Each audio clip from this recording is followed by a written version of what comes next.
Hi, Kevin Inkster here. I just want to share with you a great little tip I found for cleaning the rubber pads on the contour sanders. Now the contour sander, as you know, is really great for sanding internal curves and contours, etc. And we use adhesive-backed sanding discs, and the reason we use them is because they follow the profile really nicely. We don't have the problems that we have with hook and loop.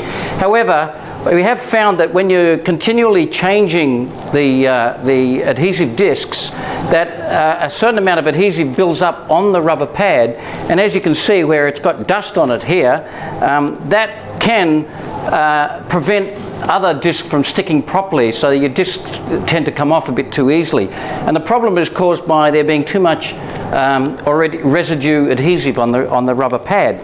Now, previously, I've recommended that you just simply wipe down the rubber pad using acetone or paint thinners or something like that on a rag. But that is a bit of a hassle. You've got to go and get those materials. I've since found that it's often more convenient to simply use your thumb. And as you can see here, I'm just rubbing the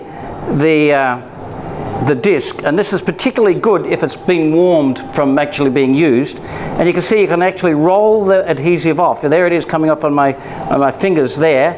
You can simply roll it off like so. Now, you know, this is quite convenient to do this sometimes, but really if it builds up too much, there is a really quick way that I've found to do that. And that simply is to get a piece of rubber like an eraser. You need to put it into a vise, and then you bring the tool into contact with that eraser while it's running, and it will just rub it off very quickly within a few seconds. I'll just show you that over here. So here I have a standard pencil eraser. It's a soft rubber. You can probably use any kind of rubber really, but you can experiment if you like, but I found a pencil eraser does a really good job. And what I'll do is I'll put it down here in this vise. Okay, now the trick is you want to mount it very low in the vise. If it's up too high, it'll just simply vibrate when you bring the contour sander into contact with it.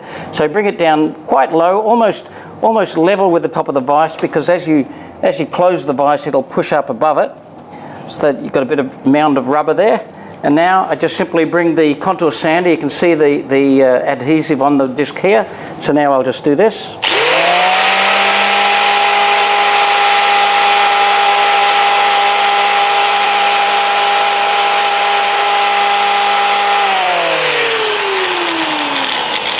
So you see it pulls the adhesive off beautifully and leaves the rubber really nice and clean. That's really quite a good job there. There's a little bit there. Hang on. There we go. And now it's really nice raw rubber and perfect for putting a disc on and going back to my work.